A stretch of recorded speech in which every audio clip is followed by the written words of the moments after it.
Coucou Sarah, comment vas-tu?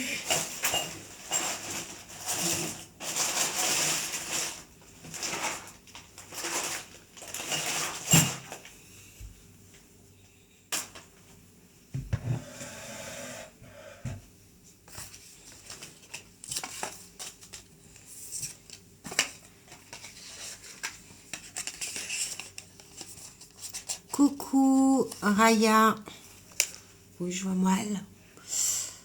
Coucou maman Youssef, comment vas-tu? Ça va?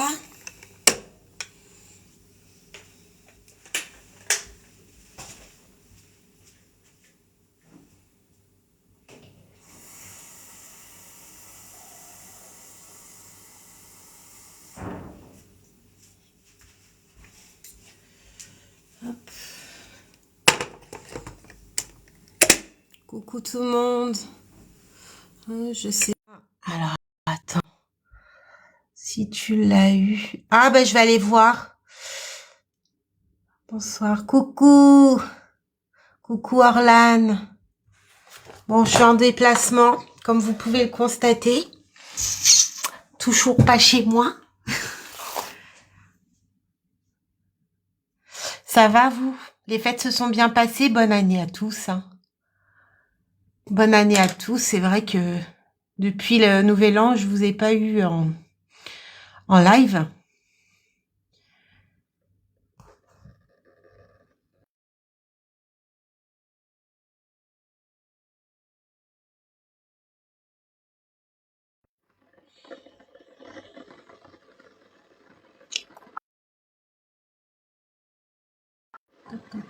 Ouais, merci beaucoup. Plein de bonnes choses à vous. La réussite. La santé et la réussite. La santé avant, la réussite après. Sans la santé, on peut pas faire grand-chose.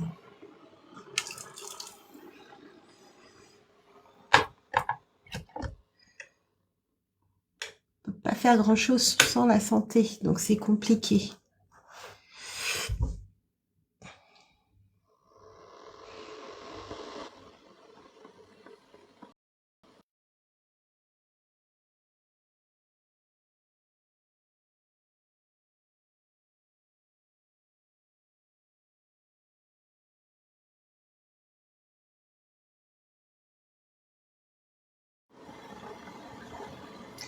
Demain, je passe mon module 8. Ah! Et comment tu le sens? Ça va le faire, hein. Ça va le faire. On croise les doigts pour toi, en tout cas. Ouais.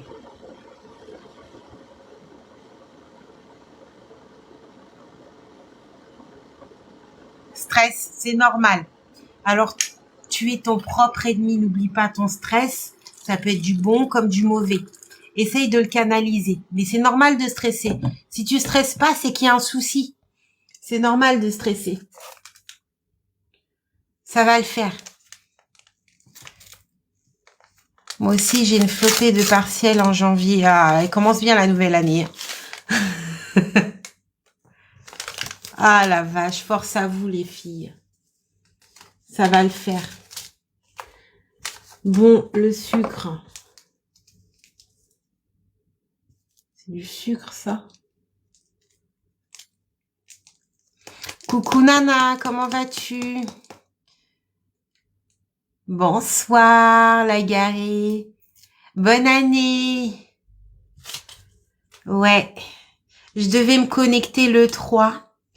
Mais en fait, j'ai pas pu parce que j'étais trop prise avec les modules 8.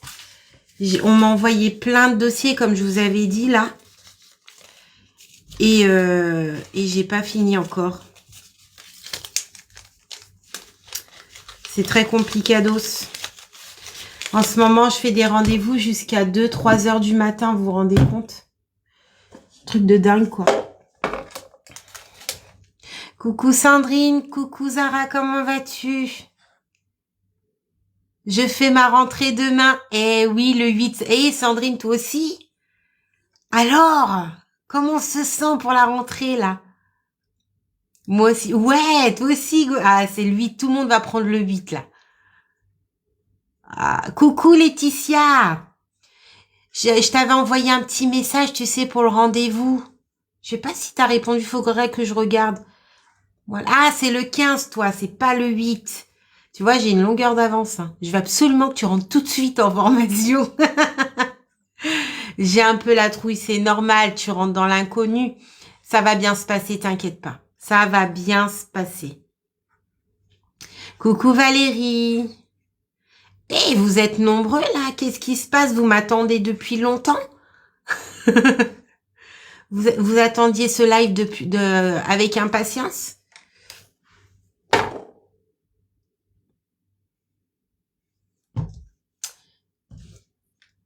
On t'attendait. Ouais, et en plus, non mais franchement, encore une fois, je suis pas à la maison, hein. C'est de l'eau, ça? Ah ouais, c'est de l'eau.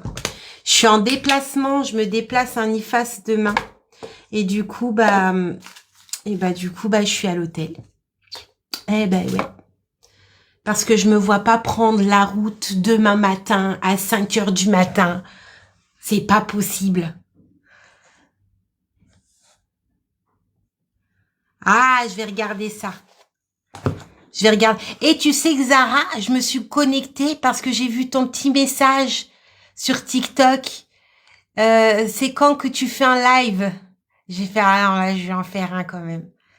Tu vois? Eh, réactive la gonzesse, hein, quand même.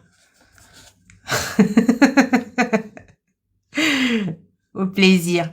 Moi aussi, le 12, la rentrée et la validation du module 1 et 2 en février et le 3 et 4 en avril. Là, ça va s'enchaîner, hein. Là, les modules, là, ils vont s'enchaîner au taquet, là.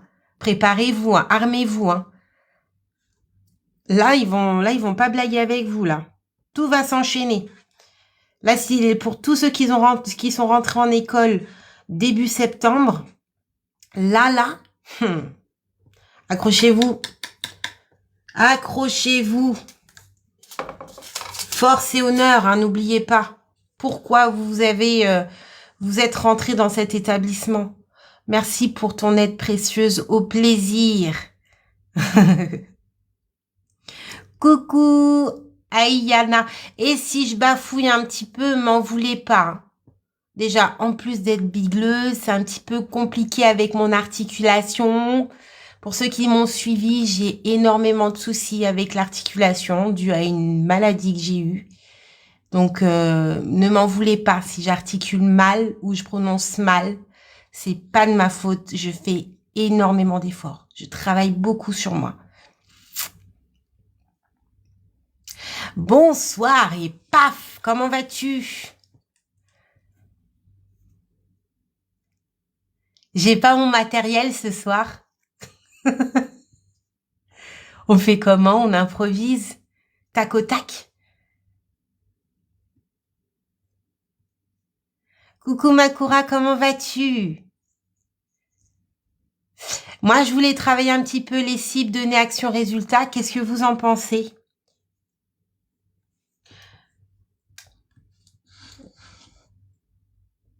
Eh ben, écoute, moi, ça va. Bonne année à tous ceux que j'ai pas dit bonne année à tous. Santé et réussite. Plein de bonnes choses.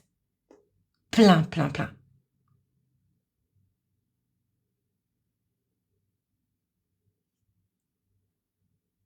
Coucou Bamba, comment vas-tu?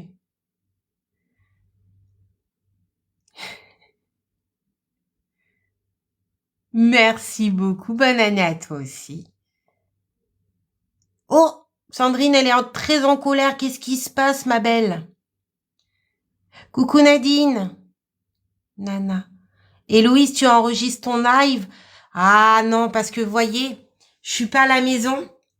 Je suis pas à la maison là ce soir. Je suis en déplacement. Je me déplace un IFAS demain matin pour une rentrée d'école. Eh ouais. Je fais la rentrée tout comme vous, sauf que je suis pas élève. Donc, je suis pas à la maison, j'ai pas mon matériel. Donc, on va réviser certaines choses, mais ça va être du tac-tac. Du papam. Improvisation totale.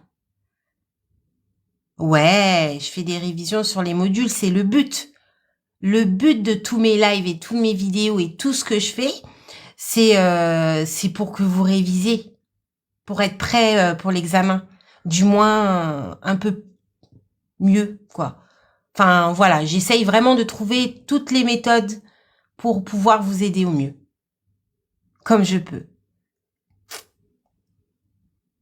Coucou Raïssa, comment vas-tu? Bonne année à toi. Coucou Marie-Renée, comment vas-tu? Eh, c'est que vous m'attendiez en fait, hein. Ralala, Héloïse, elle s'est fait désirer. Mmh.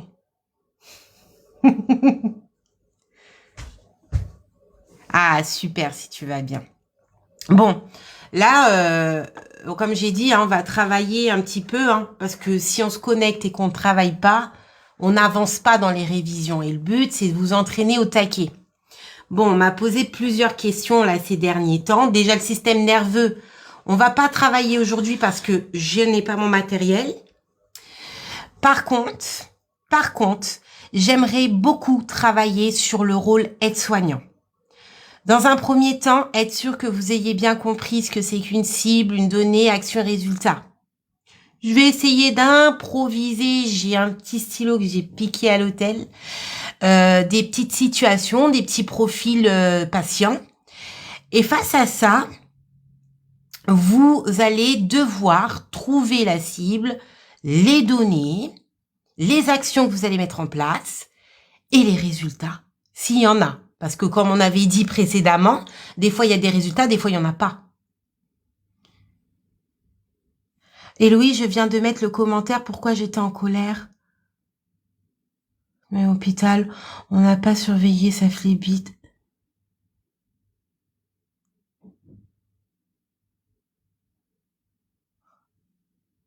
C'est qui a eu ça?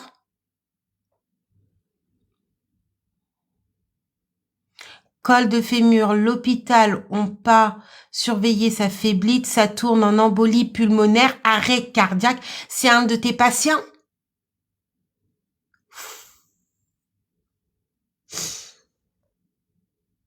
Bonsoir Annabelle, comment vas-tu? C'est un de tes patients, un de que tu prends soin qui a eu ça du coup?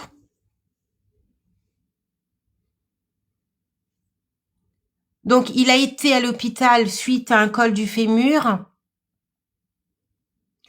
Ils se sont centrés sur le col du fémur, mais ils n'ont pas surveillé les symptômes de phlébite. Et du coup, la phlébite est montée à donner une embolie pulmonaire. Et les conséquences aussi, il y a arrêt cardiaque. Ah ouais, purée, bordel. La maman de ton mari. Oh purée. Oh purée. Toutes mes condoléances, ma belle, hein. Force à toi, ma belle. Bah, décidément. Ah ouais, décidément.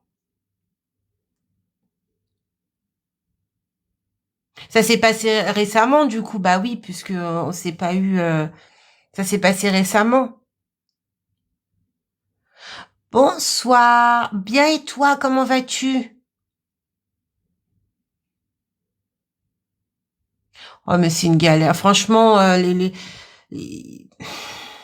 on banalise certaines choses hein, dans le corps médical parfois. Je te jure qu'en formation aide-soignante, je vais exposer mon cas en cours. Le jour de Noël! Ah bah alors, par contre, là, vous allez vous en souvenir. Ouais, c'est quelque chose qui reste gravé. Ah ouais, merde. Mince, pardon. Le jour de Noël, carrément. Alors, il y a quelqu'un qui me pose la question. Christine me pose la question, c'est quoi une phlébite? Qui est-ce qui se souvient? Qu'est-ce que c'est qu'une phlébite? Allez, on commence. Ma belle, force à toi, hein, force à toi. Bah, Demain, on est quel jour? Lundi.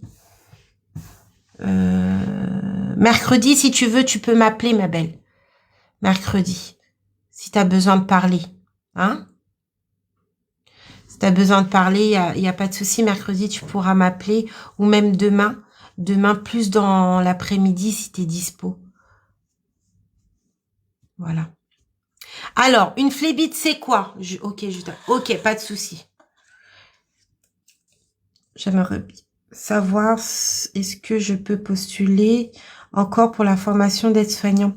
Coucou Kokita, pardon. Alors, il faudra que tu te renseignes par rapport aux inscriptions d'entrée. Il y a plusieurs écoles, il y a plusieurs entrées en cours de l'année. Là, je pense que ça sera plus visé pour l'année prochaine, enfin, fin d'année, vers septembre 2024, les autres entrées. Les autres inscriptions. Mais il faut que tu te renseignes parce que parfois, il y a des rentrées en avril et les dossiers d'inscription sont toujours dispo. Il faut que tu te renseignes. Alors, effectivement, une phlébite, c'est une thrombose veineuse. C'est un petit caillot qui bouche, en fait. Voilà, exactement. C'est une phlébite. Donc, une phlébite, c'est une formation de caillots de sang dans les veines. Et ce qui va, si tu veux, empêcher le sang d'être fluide, de fluidifier. Et en fait, ça bouche, ça bouche.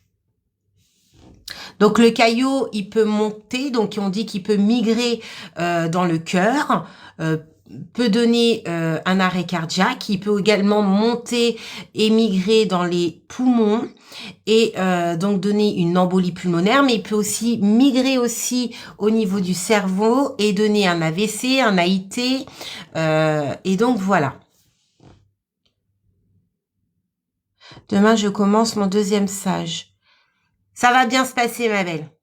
Tout va bien se passer. Merci pour votre réponse, vous êtes gentil. Au plaisir. Chaleur au mollet qui est dur. Également, voilà. Et par rapport aux symptômes, est-ce que vous vous en souvenez des symptômes d'une phlébite? Allez, on reprend un petit peu ce qu'on a vu déjà dernièrement, comme ça on avance encore, on fait des répétitions. Est-ce que vous vous en souvenez des symptômes de phlébite? Nommez-les-moi, mais en un seul commentaire. Exactement, Ophélie. C'est un caillot de sang dans une veine qui va boucher et qui bouge, qui migre et donc voilà. On peut dire aussi abouchement des veines. Ça migre dans l'aile, les poumons, le cœur, le cerveau. Exactement. Coucou Héloïse. Coucou. Coucou Bélonie, comment vas-tu? Au plaisir Christine. Alors, au niveau de la phlébite, maman Youssef a dit signe, douleur, rougeur, œdème, chaleur. Exactement. Douleur, rougeur, chaleur, douleur. Bonsoir Sam Sam. Les œdèmes, rougeur, chaleur, douleur. Rougeur, douleur, chaleur, œdème, douleur, rougeur, chaleur. On peut en faire un single, tu veux. Rougeur, mollet, non, ballottement, oui. Pouls, oui, ça c'est super, Belloni. Dissociation, pouls, température. Ça c'est une chose qu'il faut vous en rappeler. Donc effectivement, il y a la douleur, la chaleur, l'œdème, la rougeur. Mais il y a un élément qu'il faut absolument s'en rappeler, c'est dissociation pouls, température. Quand vous allez prendre les paramètres vitaux, c'est aussi un signe pouvant déclarer probablement une phlébite. L'odeur, gonflement, exactement. Je t'appellerai demain après-midi car mon beau-frère vient. Pas de souci, ma belle. Aucun souci. Ouais, demain après-midi, je devrais être dispo. Demain après-midi. Alors, je suis en déplacement, donc je fais les cours le matin. Ouais, demain après-midi, je devrais être dispo. Ça va être bon. Donc, effectivement, phlébite. Donc, au niveau des symptômes, douleur, chaleur, rougeur, gonflement, œdème, dissociation, pouls, température. En général, on vous demande, comment dirais-je, on vous demande au moins 5 symptômes en l'examen à marquer, à connaître. Vers 14h, ça te va? Ça me va, nickel. Ça va, Bélonie? Je commence à me rappeler de vous, hein. Eh, eh. Bon, alors comme tout à l'heure j'avais parlé, je voulais vraiment réviser avec vous les cibles, données, actions et résultats. Parce qu'on me l'avait demandé plusieurs fois, donc j'ai fait beaucoup de vidéos sur ce sujet sur YouTube, mais ce serait bien que je puisse vous entraîner sur des petits cas. Donc je vais vous dire des petits cas comme ça que je vais deviner dans différents services avec différents patients qui ont différentes pathologies, qui ont aussi différents paramètres vitaux. Donc moi je vous invite à prendre une feuille et un stylo. Bonne année à toi, Bélonie. Bonne santé, beaucoup de choses, beaucoup de bonnes choses, la réussite, etc., etc. Coucou, Mamou, comment vas-tu? À demain, ma belle. Repose-toi bien. Prends soin de toi, ma belle. Voilà. Voilà, je vous invite à prendre une feuille et un stylo parce que petit à petit, je vais vous dire des petits cas. Donc, ça sera court, hein, mais il y aura aussi des paramètres vitaux. Et donc ces paramètres vitaux, moi aussi je prends un petit crayon et une feuille parce qu'on risque de les oublier au fur et à mesure du temps qu'on parle, on risque de les zapper. Comme ça vous permet de bien analyser le cas et de donner la cible, les données et les actions et les résultats. Bonsoir Héloïse, grâce à toi j'ai validé mon M2, merci. Ah yes, félicitations à toi, super. Allez, on avance au taquet. Que de la réussite ici, pas d'échecs. On peut avoir des échecs, des rattrapages, c'est pas grave ça, mais au final, il faut l'avoir. C'est une obligation. Félicitations à toi. Alors, petit rappel, cible, donnée, action, résultat. Donc la cible, elle n'est pas notée dans le cas. Donc vous allez trouver la cible à partir des données que vous trouvez dans le cas. D'accord? Vous trouvez les données. Et à partir des données, vous allez trouver la cible. Les actions, vous allez mettre des actions en place en fonction des données et de la cible. Ne mettez pas des actions qui n'ont rien à voir avec la cible et les données que vous avez notées. Les résultats, parfois il y a des résultats et des fois il n'y a pas de résultats de noter. Et ça, c'est en fonction de votre raisonnement clinique. Ce que vous avez en face de vous. Donc voilà. Allez, premier cas.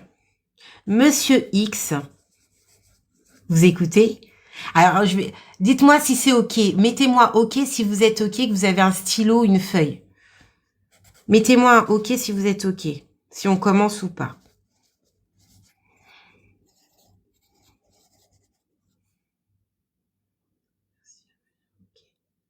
Waouh, réactif, hein?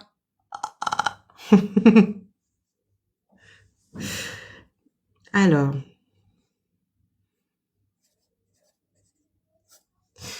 OK. C'est parti. Donc là, vous êtes en service.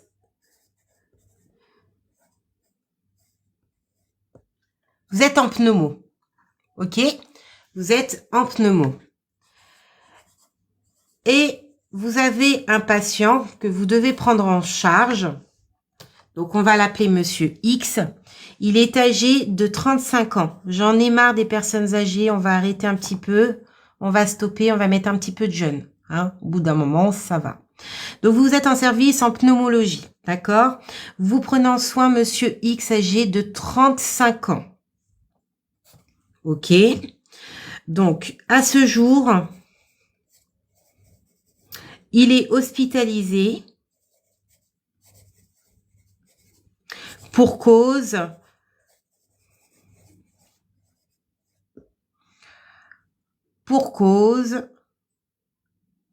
non, il n'est pas enregistré le live. Oui, on prend soin, c'est vrai, Christlaine. On prend plus en charge, on prend en soin, c'est vrai.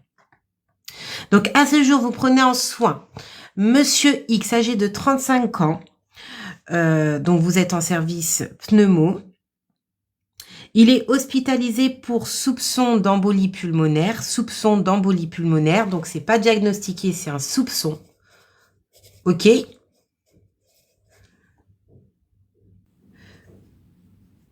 Donc, à ce jour, il est dyspnéique. On va mettre un petit peu de termes médicaux là.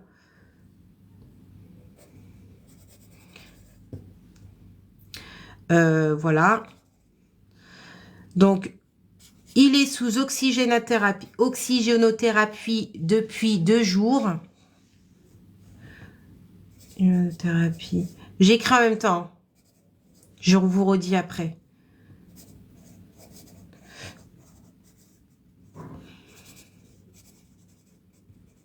Depuis 2 jours, sous, on va dire, on va le mettre à combien? Bon, on va dire sous oxygénothérapie depuis 2 jours. SAT, hier soir à 20 h, on va dire. Je vous redis après, hein, parce que je l'écris en même temps. À 20 h, il a une SAT, ça va pas du tout. Il a 87. Donc, hier soir, il était à 87. À ce jour, aujourd'hui, là, tout de suite maintenant,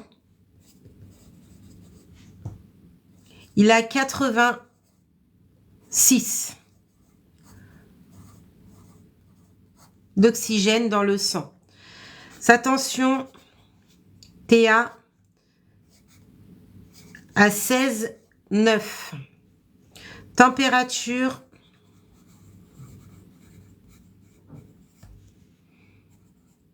38,5. Il y aura beaucoup de cibles. Ok, on va stopper là parce que c'est le premier. Donc, à ce jour, vous prenez en soin Monsieur X, âgé de 35 ans. Il est hospitalisé pour cause de soupçon d'embolie pulmonaire. Il est dyspnéique et sous oxygénothérapie depuis 2 jours. Sa SAT hier soir était à 87% et à ce jour, il a 86%. Vous prenez la tension artérielle, il est à 16,9 mm de mercure et température à 38 degrés Celsius 5. 38,5 degrés Celsius. Est-ce que vous avez noté, est-ce que c'est bon pour vous là? Je ne sais pas si je peux l'écrire en débrief. Monsieur X, âgé de 35 ans, vous êtes en service pneumo. Attention, à ce jour, il est hospitalisé pour cause de soupçon d'embolie pulmonaire. Il est dyspnéique. Il est sous oxygénothérapie depuis 2 jours. Sa SAT à 20 h était, hier soir à 20 h était à 87%.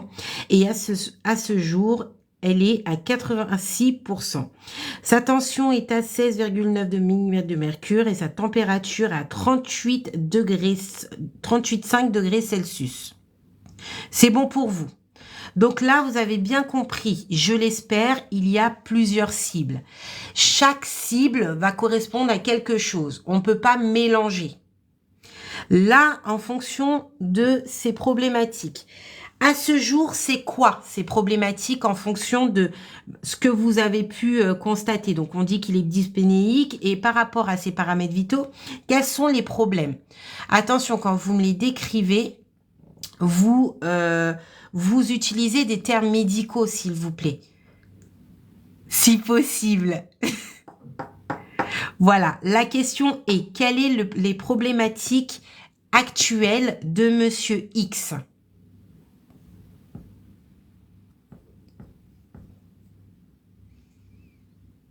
Ouais. Voilà, elle est au taquet. Il y a plusieurs cibles, il n'y en a pas qu'une. Hein. Là, je ne parle pas de cible. Là, je veux vraiment que vous m'identifiez les différents problèmes. Donc, forcément, ça va être en lien avec des cibles. Mais là, je veux juste que vous me citez ces problèmes actuels. Là, Monsieur X, âgé de 35 ans, vous êtes en service de pneumo. À ce jour, il est hospitalisé pour cause de soupçon d'embolie pulmonaire. Il est dyspnéique. Il est sous oxygénothérapie depuis 2 jours. Sa SAT hier soir à 20 h, elle était à 87%. Là, actuellement, elle est à 86%. Sa tension artérielle est à 16,9 mm de mercure et sa température est de 38,5 degrés Celsius. Donc, il y a beaucoup de cibles. Je veux que vous marquez Alors, je veux que vous marquiez ces différentes problématiques avec les termes médicaux en un seul commentaire si c'est possible. Donc, alors, je reprends. Vous êtes au taquet. Hyperthermie, hypertension, dyspnée, désaturation, difficulté à respirer, il est en bradypnée, hypertension, hyperthermie, risque d'infection, il est hypertension, hyperthermie, désaturation, hyperthermie, hyperthermie, hypertension, hypoxémie, hypertension, ouais, hypertension artérielle. Bonjour Cam. Dyspnée, hyperthermie, saturation, hyperthermie, hypertension, hyperthermie, hypotension, cible, hyperthermie, détresse respiratoire, dyspnée. Coucou, j'ai le dossier communication à faire, c'est dur. Oui. Je reviendrai après sur ça. Hypoxie, hypertension, hyperthermie, fréquence respiratoire. Donc, vous avez compris. Alors, dites-vous qu'il peut avoir plein de connotations pour décrire une cible. Hein. Bon, là, vous avez compris par rapport à ces paramètres vitaux, le monsieur. Donc, quand vous allez être à l'examen, l'important, c'est que vous relevez les problématiques actuelles. Et là, en fait, j'ai vu que vous avez quand même capté le délire. Il n'y a personne d'entre vous, là, tout de suite maintenant, qui a mis en cible embolie pulmonaire. Donc, vous vous êtes centré, la plupart, pratiquement tous, sur la problématique du jour. Et c'est ça, en fait, à l'examen qu'il faut retenir. On sait qu'il y a soupçon d'embolie pulmonaire. Et bien évidemment, vous pouvez vous découpiller en mettant ça en cible. Mais l'important, c'est que vous vous centrez. Donc, vous avez cette idée qu'il y a un soupçon d'embolie pulmonaire.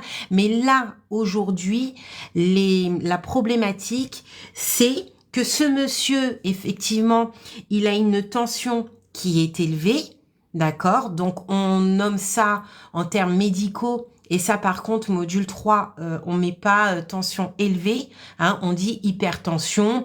Vous pouvez, du moment que vous utilisez une connotation médicale qui correspond à cette cible, c'est bon. Vous pouvez trouver plein d'autres choses. Ensuite, vous avez capté ce monsieur était désaturé. Donc, j'ai vu à travers vos messages qu'il y en a qui ont mis désaturation, dyspnée. Il y en a qui ont mis plein de choses. Enfin, j'ai vu. Mais effectivement, ce qui sera attendu au niveau de l'examen, alors effectivement, vous pouvez mettre dyspnée en cible. Et les données, par rapport au SAT que vous avez décrit sur le raisonnement clinique. Mais vous pouvez, ce qui est plus attendu, ça va être la désaturation, voilà. Un vocabulaire médical adapté. Effectivement, il faut toujours un terme médical. Mais vous pouvez en trouver plusieurs termes, mais qui veulent dire la même chose.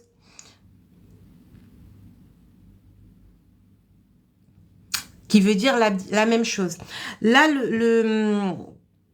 alors, attention par rapport au diagnostic et par rapport à ce que vous lisez sur le raisonnement clinique. Là, vous le voyez, et puis il y a bien marqué sur le raisonnement clinique que j'ai lu, que je vous ai dit, que le patient était dyspnéique. Donc, si c'est marqué sur le raisonnement clinique et que on affirme qu'il est dyspnéique, le diagnostic est déjà posé. Donc là, vous pouvez le dire. Par contre, la chose qu'il faut faire attention, c'est les mots soupçon. Là, j'avais dit soupçon d'embolie pulmonaire. Mais à ce jour, ce patient, il est dyspnéique. Donc, soupçon d'embolie pulmonaire, on peut pas dire embolie pulmonaire parce que là, vous donnez le diagnostic. On ne sait pas réellement si c'est une embolie pulmonaire ou pas. Par contre, on sait qu'il est dyspnéique parce que sur le raisonnement clinique, il y a marqué qu'il est dyspnéique. Donc, on reprend un petit peu ce qui est marqué. Et la désaturation aussi, on le sait par rapport à ces paramètres vitaux, on ne l'invente pas. C'est marqué. il a 87% d'oxygène hier soir, mais ça nous intéresse pas. Enfin, ça nous intéresse, mais pas trop à ce jour. Ce qui nous intéresse, c'est à ce jour. À ce jour, il a 86% d'oxygène. Et donc, effectivement, le monsieur, là, il est désaturé. Faire super attention aussi par rapport à l'âge et par rapport aux paramètres vitaux. Là, honnêtement, le taux d'oxygène, peu importe l'âge, franchement, on va se le dire carrément, allez-y, elle varie entre 95 et 100%. Hein, on y est. Ça, c'est les normes basiques. Donc là, le monsieur, il a 35 ans, c'est pas normal qu'il tourne à 86% d'oxygène. Donc, effectivement, il est désaturé. Ça, la désaturation, c'est une cible.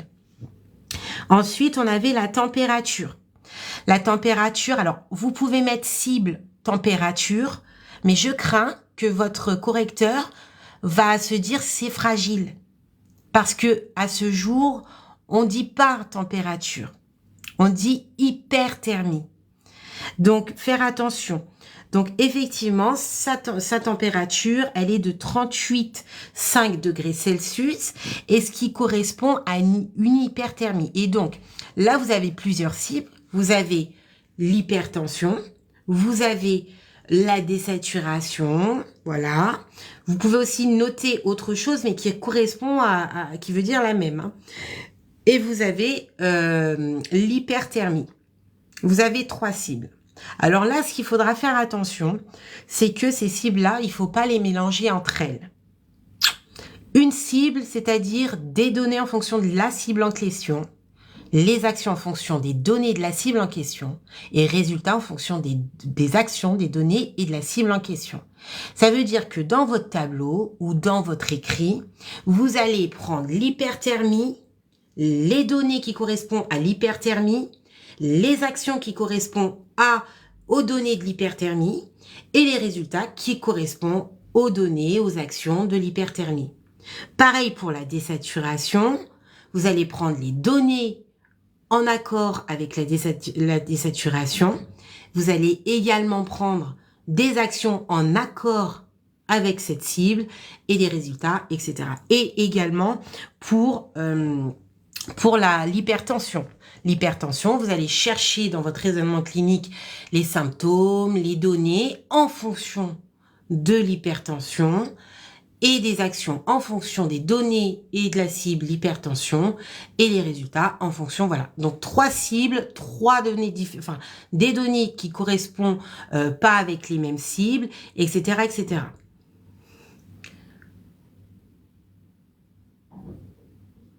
Tu peux mettre Dyspnée. Dyspnée, tu peux le mettre, mais il faut faire attention. Alors, tout à l'heure, j'avais parlé de diagnostic et voilà. Là, en cible, tu peux mettre Dyspnée, tu peux mettre désaturation qui va correspondre du coup à sa SAT qui est basse. Tu peux le mettre parce que dans le raisonnement clinique, je l'ai bien affirmé, ce patient est dyspnéique. Et puis en plus, il a une stat qui est très très faible. Par contre, tout à l'heure, j'avais parlé des soupçons. Quand vous avez dans votre raisonnement clinique soupçon 2, attention à ça. Vous pouvez mettre en cible soupçon 2 tatati tatata et des données qui correspondent au soupçon 2, mais ne mettez jamais, s'il y a écrit soupçon de embolie pulmonaire, vous mettez jamais en cible embolie pulmonaire. Parce qu'on ne sait pas si réellement le patient, il a une embolie pulmonaire. C'est ça en fait que je viens... Chaque mot dans votre raisonnement clinique a son importance. Et ça, c'est le piège, mais à faire super attention. De toute façon, vous le captez direct dans le raisonnement clinique. Soupçon, ça veut dire ça pue du boudin. Faites attention. Si vous n'avez pas derrière soupçon ou je ne sais quoi, c'est que c'est fiable, le diagnostic est posé et dans ces cas-là, vous pouvez faire une cible fiable. J'espère que ça c'est OK. Est-ce que là, jusqu'à là, la cible, c'est OK pour vous? Mettez-moi OK si c'est OK.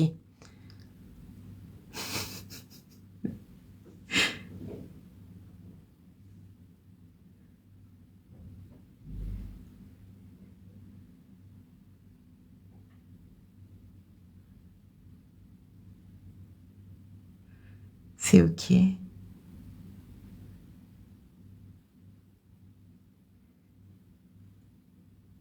Ah oui, pour les commandes, oui, vous pouvez me voir. Alors, si vous pouvez pas par PayPal, j'ai pas réussi sur le site. Je suis une truite. J'arrive pas, je me prends la tête avec le site. L'autre fois, j'ai insulté mon ordinateur, il m'a pas répondu parce que je n'arrivais pas à mettre l'option paiement par carte. Voilà, et j'ai réussi à sécuriser le paiement PayPal, tout ça, par carte, j'arrive pas. Alors si vous avez pas cette possibilité-là, vous venez me voir directement en privé et dans ces cas-là, au virement ou je ne sais quoi, un truc fiable quoi, enfin qui est sécurisé. Voilà, c'est ça.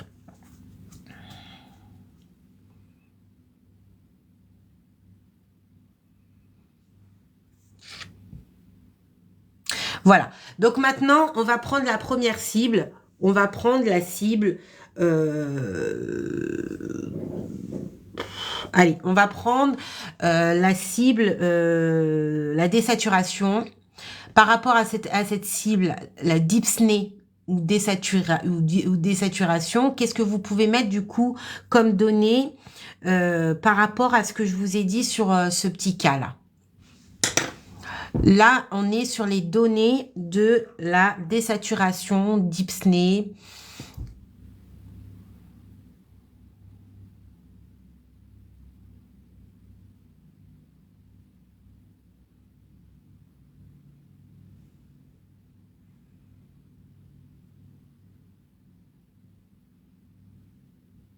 Oui, il y a beaucoup d'étudiants qui font leur entrée en IFAS demain. D'ailleurs, moi, je fais une entrée pour les élèves demain matin. Alors, je suis pas du tout encore dans les actions. Là, je suis dans les données. Les données, c'est ce que vous voyez dans le texte. Les données, c'est ce qui vous a permis de trouver votre cible. Pas encore dans les actions. Effectivement, EPAF. Saturation à 86. On est d'accord. Mais vous pouvez aller plus loin. Vous pouvez dire que donc déjà le dyspnée, donc il est dyspnéique ce monsieur. Vous pouvez mettre à ce jour à 86%. Bon, le correcteur va s'en foutre de sa SAT d'hier, mais vous pouvez le mettre entre parenthèses, hier SAT à 87% et à ce jour 86% dyspnéique. Yes, Orlan, voilà, exactement. Vous pouvez le mettre comme ça. Il vous mettra bon et ça lui permet de voir si vous avez compris le délire. Là, le piège, c'est que beaucoup d'élèves auraient mis embolie pulmonaire. Et par rapport à embolie pulmonaire, ils auraient mis toutes les données qu'ils auraient trouvées en paramètres. Et là, du coup, ils auraient pas eu bon, du coup, par rapport à leur cas. Ils auraient eu 0 tout pointé et je suis contente parce que aucun d'entre vous a mis embolie pulmonaire. N'oubliez pas, le sujet d'entrée, donc le pourquoi le patient il est rentré, on le sait. Bon, si on fait une cible, même quand vous travaillez, quand vous faites une cible, vous savez pourquoi votre patient il est là. Vous savez pourquoi il est hospitalisé. Il est hospitalisé dans ce service pour une cause. Mais vous le savez la cause, il est là, on sait pourquoi. Mais vous, ce que vous allez surveiller, c'est la santé du jour au patient. Et à chaque fois, vous allez faire une transmission ciblée par rapport aux problématiques que vous rencontrez à ce jour. Et donc, à ce jour, vous avez constaté que votre patient était désaturé, dyspnéique, par rapport à sa saturation d'hier soir à 20h, 87%, mais à ce jour, 86% d'oxygène. Il est dyspnéique. Ça, ce sont les données.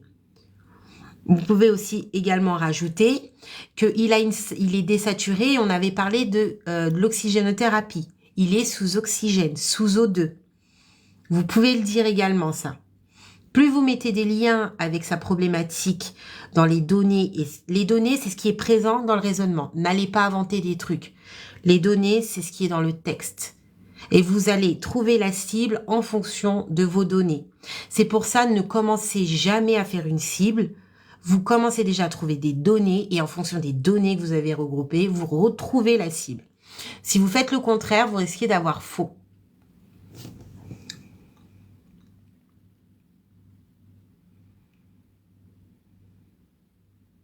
Alors, au niveau des normes d'oxygène, c'est dit que c'est 95 à 100%. Mais, ça, ce sont les normes. Il faut faire attention à plein de facteurs. La pathologie du patient, l'âge, etc. Dans chaque paramètre, dans chaque paramètre, il faut faire attention à plein de facteurs. C'est pour ça que j'ai fait en sorte, cette fois-ci, de mettre un jeune, parce qu'on a tendance à mettre beaucoup de personnes âgées, et on se focalise sur les paramètres des personnes âgées. Mais demain, vous allez être en service, vous allez peut-être prendre en soin des enfants, des nourrissons, des jeunes adultes, des femmes enceintes. Et donc là, vous allez dire, ah ben mince, en fait, ouais, c'est pas pareil que les personnes âgées, finalement, les paramètres vitaux. Et donc, voilà, chaque paramètre va être en fonction déjà de la norme du service. Donc là, la SAT, c'est entre 95 et 100%. Mais il faut faire attention aussi de bien observer la pathologie du patient. Hein. Si ce patient-là a des antécédents, s'il a une BPCO, et ben forcément, ce patient-là sera désaturé, mais c'est normal parce que ce patient, il a une BPCO. Une BPCO, on sait que ça ne se soigne pas, ça se traite. Mais voilà, donc du coup, il faut faire attention à plein de facteurs. L'état de santé du patient, l'âge du patient, le service dans lequel vous travaillez, plein de choses. Plein de choses. Mais là, vous vous dites de toute façon les normes, 95, 100%, basta. On va pas vous titiller en tant qu'aide-soignant. Il y a eu plein de messages là. J'en suis où?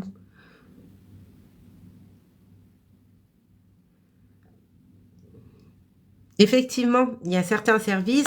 Quand vous allez en service cardiologie, les normes ne seront pas les mêmes que ce que vous avez appris à l'école. C'est pour ça que quand vous vous déplacez en stage ou que vous allez travailler, parce que vous allez travailler dans différents services peut-être que vous ne connaissez pas, eh bien c'est important de demander les normes du service, les normes des paramètres du service.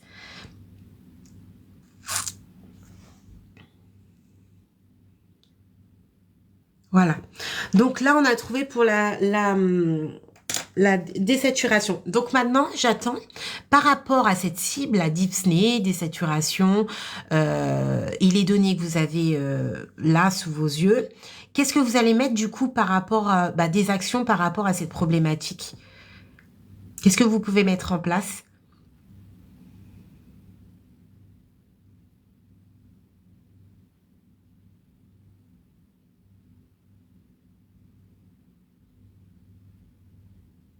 Par rapport à le fait qu'il soit désaturé, vous pouvez mettre... Alors avant, attention, avant de prévenir l'IDE et de faire une transmission, je veux plein, mais je veux plein d'actions aides-soignants. L'IDE, c'est logique, vous allez le dire, vous n'allez pas l'oublier, qu'il faut prévenir l'IDE, qu'il faut faire une transmission, voilà. Ça, vous allez le mettre, vous n'allez pas l'oublier, parce que si vous l'oubliez, on vous enlève des points. Mais moi, je veux que vous vous centrez sur votre rôle aide-soignant. Là, vous voyez votre patient dans un état de désaturation. Quelles seront vos actions dans l'immédiat? Alors... Oui, alors oui, j'ai pas précisé, il a des lunettes à oxygène, ce monsieur. Alors, ouf, j'en suis où? Position demi-assise, on informe les médecins, il y a des lunettes, oui. Mettre le patient semi-assise, demi-allongé.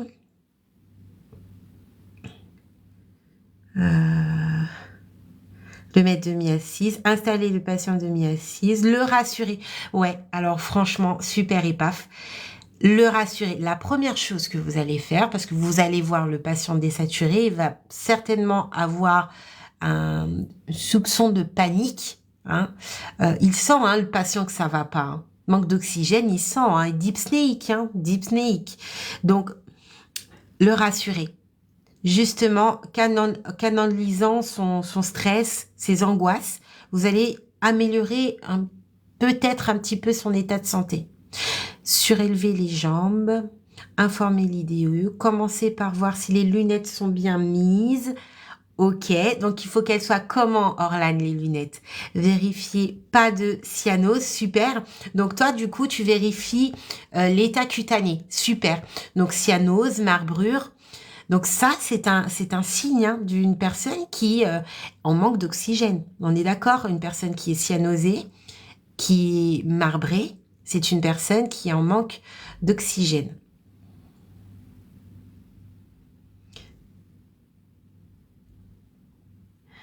Vanessa. Alors, mettre le lit tête en bas, surélever les jambes en l'air, j'en sais rien. Non. Par contre, ça, tu peux le faire pour un patient.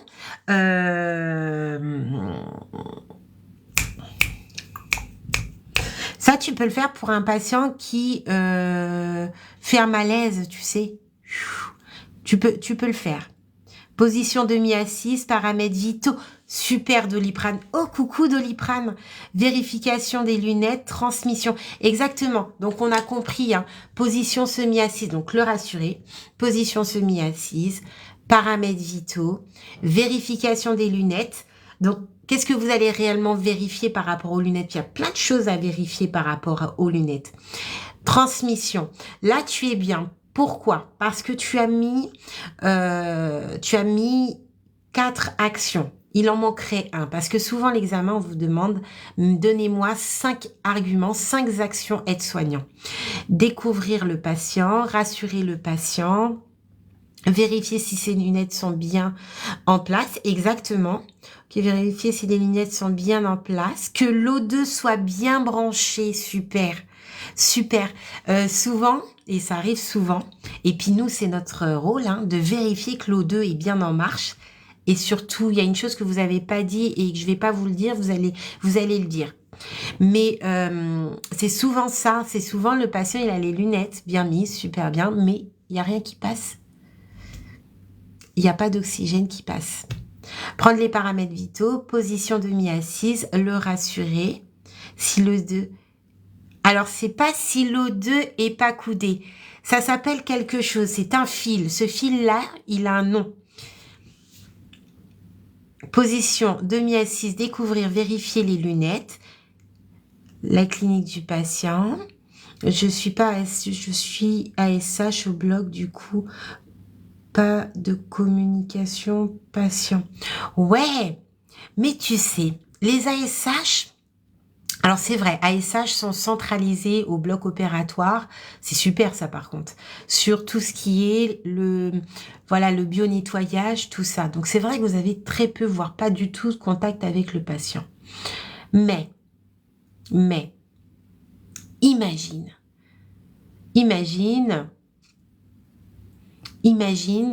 que tu es en manque d'oxygène, qu'est-ce que tu aurais aimé pour ton confort? Tu peux expliquer la cellule cancéreuse. Ah, on va dans le bien derrière les oreilles. Ouais, pourquoi? Et dans les narines et régler correctement. Effectivement, Orlan, il faut bien vérifier que c'est bien installé, bien dans les narines, que le O2 passe bien. Alors, vous ne l'aviez pas dit encore. Regardez bien le débit. Le débit, c'est super important.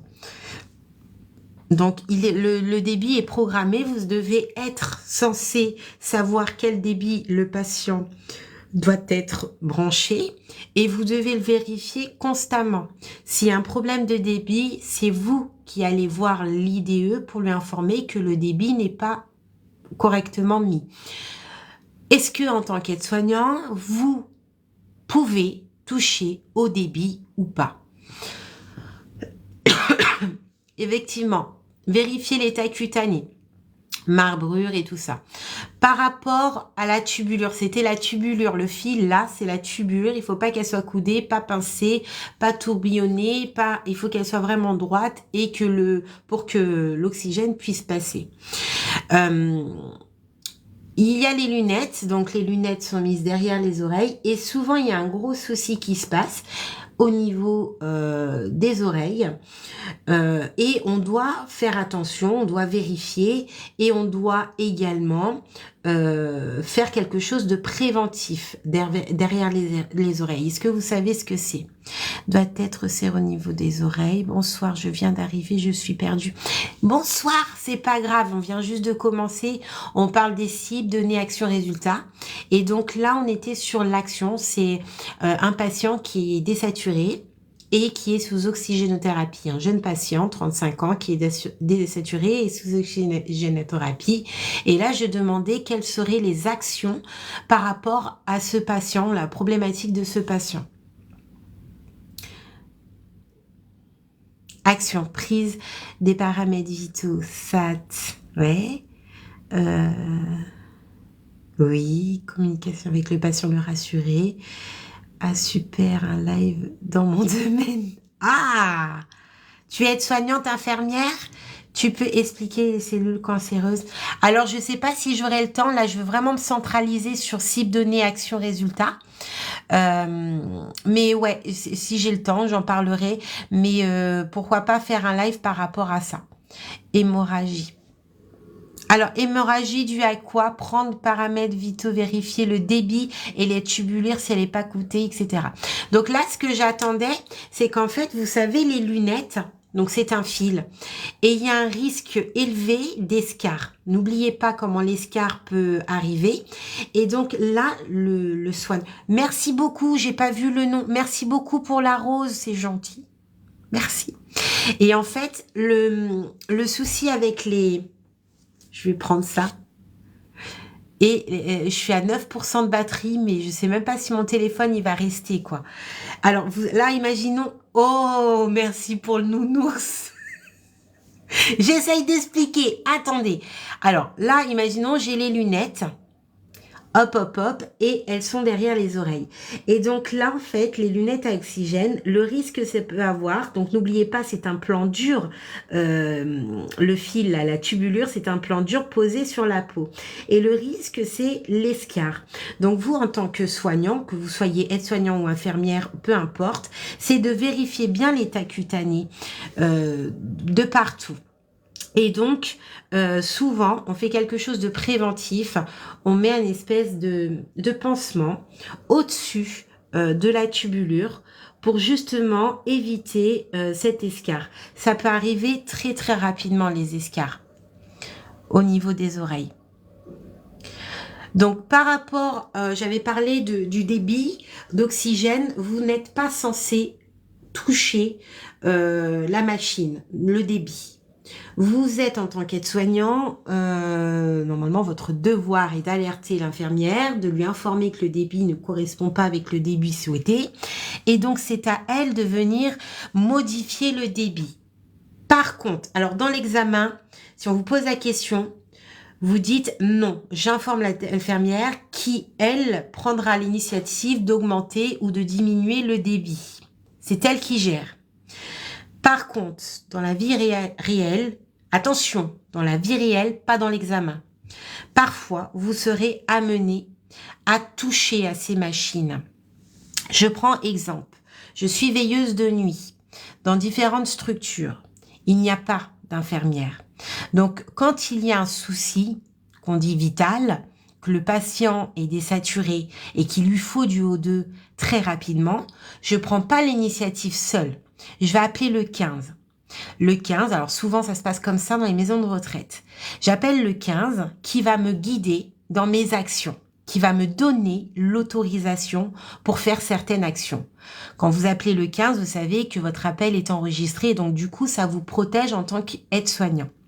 Donc le 15 me dit, voilà, Héloïse, alors il me tutoie pas, vous devez mettre le débit à temps, vous devez installer l'oxygène, l'O2, et surveiller du coup sa saturation. Si dans 2 heures, sa SAT n'augmente pas, vous pouvez augmenter le débit de je ne sais combien, tout ça.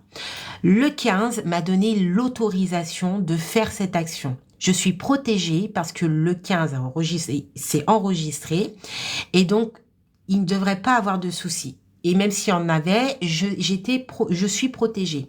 Par contre, quand il y a des infirmiers, vous ne devez pas toucher au débit, vous ne devez pas toucher à la machine, vous devez simplement vérifier.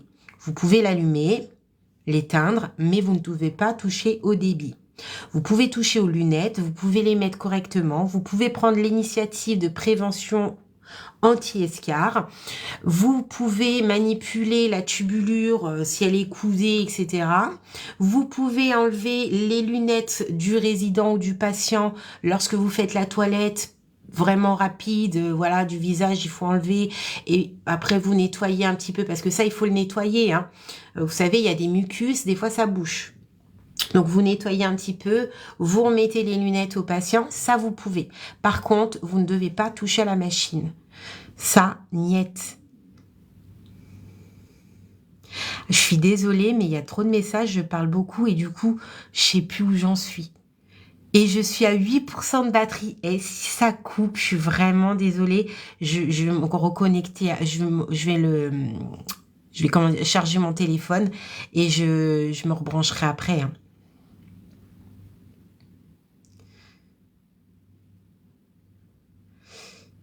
Exactement, c'est une prévention d'escar. On est d'accord. Donc là, on avait parlé du coup, donc au niveau des résultats, par rapport à ce cas, il n'y a pas de résultat. Pourquoi? Parce qu'il n'y a pas de suite. Si dans mon cas, il y aurait eu marqué le lendemain ou l'après-midi, je reviens dans la chambre de Monsieur X, je reprends ses paramètres vitaux et à cet instant-là, sa SAT est à 90, du coup là, il y aura un résultat. Donc, je sais pas, 12h30, saturation stable de Monsieur X à 90%. Voilà, là, il y a un résultat. Là, en l'occurrence, il n'y a pas de résultat. N'inventez pas un truc qu'il n'y a pas. S'il n'y a pas de résultat, il n'y a pas de résultat. On vous en voudra absolument pas. Croyez-moi. Là où la note va être... elle va être bam bam bam, c'est au niveau des actions. Par contre, faites attention, comme je vous ai dit, si vous avez la mauvaise cible, si vous avez les mauvaises données qui ne correspondent pas à votre cible, eh bien c'est zéro tout pointé. Une fois que vous avez trouvé votre cible, vos données et votre cible, les actions viendront en fonction. Là, vous avez tout gagné. Au niveau des actions, ne mettez jamais en premier je transmets à l'IDE. Vous allez le dire et il faut absolument pas l'oublier, mais vous allez le mettre à la fin de vos actions. Parce qu'il est important que votre correcteur puisse voir tout de suite ce que vous mettez en place face à cette problématique. Lui, il a besoin d'être sûr que vous allez vraiment prendre en soin, pas vous décharger face à une situation d'urgence. Vous voyez ce que je veux dire? Parce que si vous mettez tout de suite, je transmets l'IDE, bah, l'IDE, elle va venir, elle va faire tout le boulot. Et à quelle heure que l'IDE, elle va venir? Dans certaines structures, dans certains services, il y a une IDE pour 25 patients. Parfois, en EHPAD, il y a une IDE pour 100 résidents. Il y a vous qui a un problème avec un patient là tout de suite maintenant, mais c'est peu que au moment où vous avez un souci, l'IDE elle doit régler un autre souci qui est aussi vital chez un autre résident. Donc c'est pour ça que vous allez prévenir l'IDE, ça va se passer vite, vos actions vont se passer vite. Mais avant de l'appeler, vous allez le mettre en position semi-assise, vous allez prendre les paramètres vitaux, vous allez sécuriser, rassurer le patient, vous allez mettre correctement les lunettes à oxygène. Souvent, le patient est aussi désaturé parce que les lunettes à oxygène ne sont pas correctement mises, le débit n'est pas correctement mis, parce que le patient n'est pas suffisamment en position semi-assis et il suffit juste de mettre ces actions-là pour que sa SAT elle puisse remonter. Et vous imaginez, vous appelez l'IDE, vous mettez pas ces actions-là, elle arrive quelque temps après, en mode de SPI, et elle fait des actions que vous êtes censé normalement savoir le faire, elle va avoir les boulettes. Je fais un monologue. Parce que j'ai peur, je suis à 8% de batterie. Allez, on passe au second. Le second, on avait dit que la personne, elle était, alors cible, hyperthermie. On avait mis en données, elle est à 16 16,9 mm de mercure. Et donc, par rapport à l'hyperthermie, qu'est-ce que vous pouvez mettre en place? Qu'est-ce que vous pouvez mettre en place par rapport à l'hyperthermie?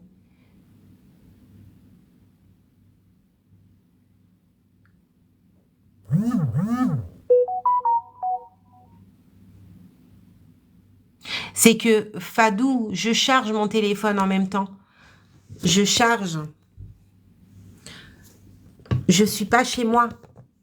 Je suis en déplacement et j'essaye de faire de mon mieux. Je pensais qu'en chargeant mon téléphone et en faisant le live, j'allais, du coup, comment dire, ça allait, ma batterie, elle allait résister. Sauf que c'est pas le cas.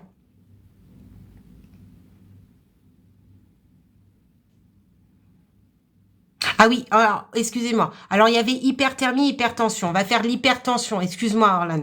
Hypertension, 16,9 mm de mercure. Hypertension, excusez-moi. Hein. La personne est en hypertension. Donc, l'hypertension cible, donnée 16,9 mm de mercure. Et donc, au niveau des actions, qu'est-ce que je mets en place?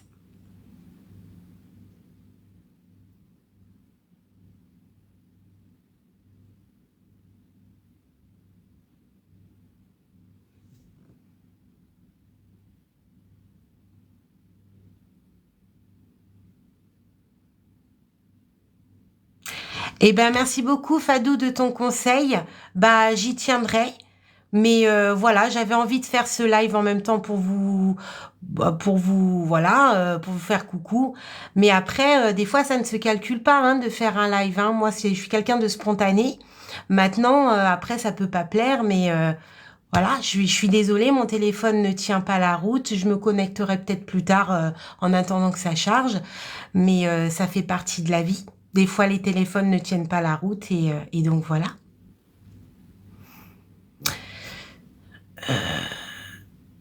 Alors, hypertension.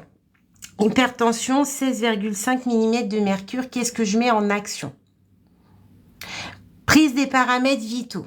Tension. Là, on est d'accord. Essaie de la détendre et j'appelle l'IDE. Effectivement, plus la personne va angoisser, plus sa tension, elle va augmenter. Logique, nickel. Surveillance plus plus. Alors, quand tu dis surveillance plus plus, attention à l'examen. Il faut justifier comment alors? Il faut justifier quelle surveillance plus plus tu vas faire. Parce que sinon, tu auras la moitié des points et c'est vraiment dommage parce que je suis sûre que tu sais très bien de quoi tu parles. La rassurer, la mettre en semi-assis. Théa, 16 ans, c'est ça. Oui, exactement, Fadou. Découvrir le patient. Effectivement, hein, il est en hypertension. Là, ça chauffe. On découvre, on le met un peu plus à l'aise. Hein, il faut qu'il s'aère, ce patient. On le rassure. Tout en le rassurant, super, rassurant, prise des paramètres vitaux, prévenir l'IDE, effectivement, aérer la pièce, effectivement, paramètres vitaux, essayer de le rassurer et découvrir, prévenir. Le faire boire, effectivement.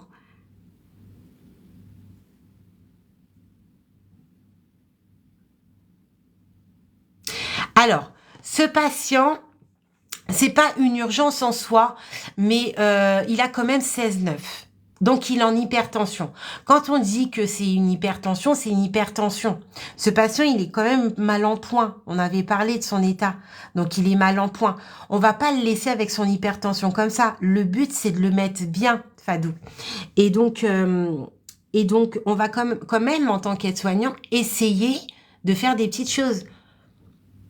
Même si, en soi, voilà. Mais quand même, 16,9, c'est beaucoup pour une personne qui a 35 ans. C'est quand même pas mal. Moi, quand j'ai 16,9, mon médecin, il n'est pas très content, quoi. Respiration régulière, tachycardie, essayer de lui faire baisser la tension. Ouais. Le mettre dans une position qui favorise la respiration.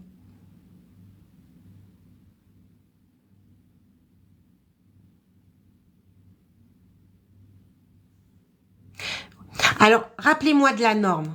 rappelez-moi je parle bien de la norme. Hein. La norme de l'hypertension, c'est quoi? De la tension, c'est quoi? Oui, là, Fadou, je suis en train de parler de mon patient qui est désaturé, Monsieur X, qui a un état actuel qui n'est pas bien. Il a un soupçon d'embolie pulmonaire. Il est dyspnéique, il est sous oxygénothérapie depuis 2 jours. Il a une SAT, il a eu une SAT à 20 heures hier à 87% et à ce jour à 86%. L'ATA elle a 16,9 et température 38,5. Là, en fait, ce que je suis en train de faire, Fadou, c'est je suis en train de préparer les élèves à l'examen. Là, ils sont obligés de mettre l'ATA hypertension. Si pour toi, c'est pas une hypertension justifiée, à l'examen, s'ils le mettent pas, ils ont pas bon.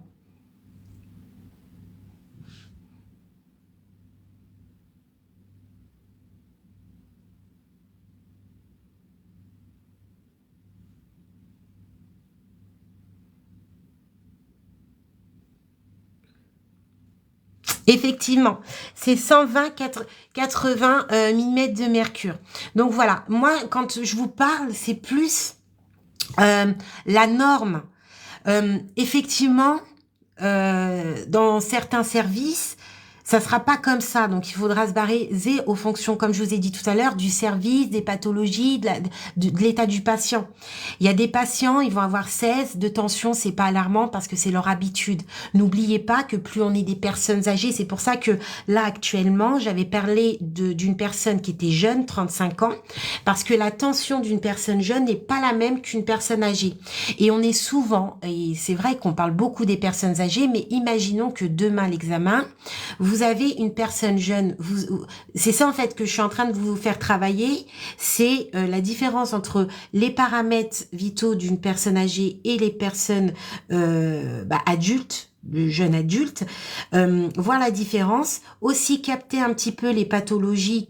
Voilà, parce que en fonction des pathologies, forcément, on a des choses qui sont justifiées et d'autres non.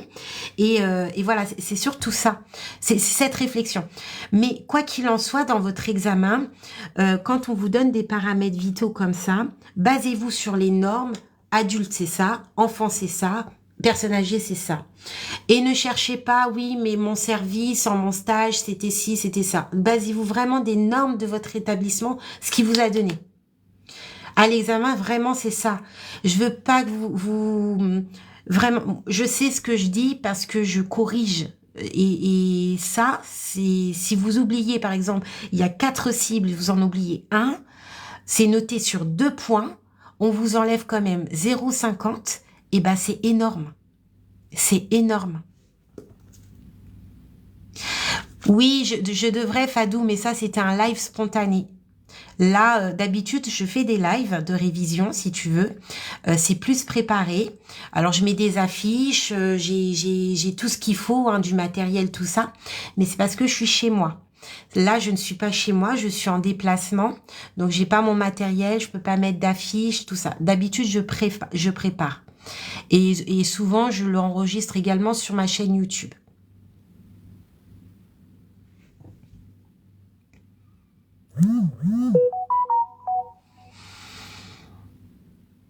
Alors, Orlan, je suis désolée pour les messages, hein. À partir de 140, 90, enfin les normes, oui. C'est hyper intéressant. Moi qui veux être AS, ça va m'aider. Oui, Vanessa.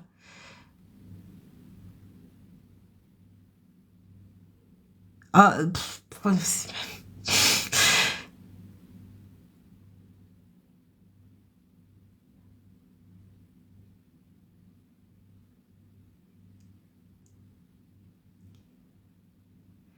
coucou Mimi. Voilà, bon.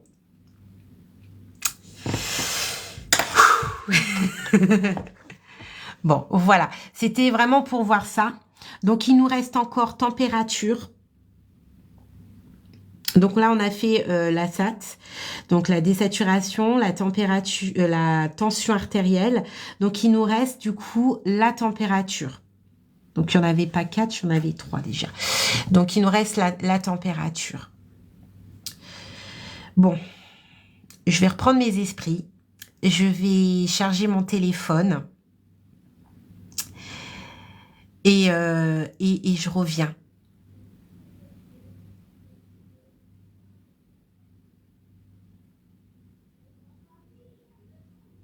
Oui, Amé.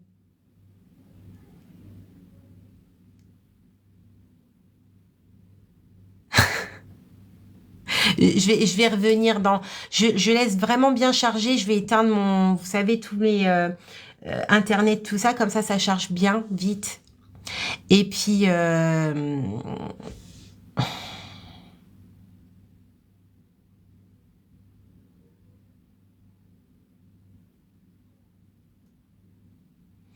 dans 1 heure, ça vous dit? Comme ça, on reprend la suite. Je charge mon téléphone et on reprend la suite. S'il n'est pas trop tard pour vous.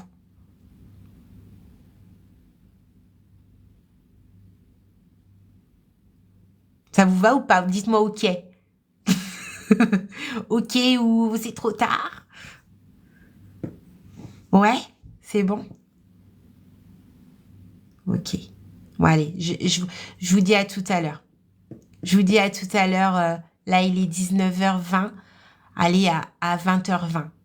Comme ça, j'éteins mon téléphone, je laisse charger et on se retrouve après pour la suite. Allez, à tout à l'heure.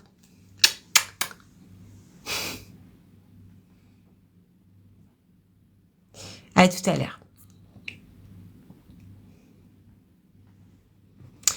Hop, hop, hop.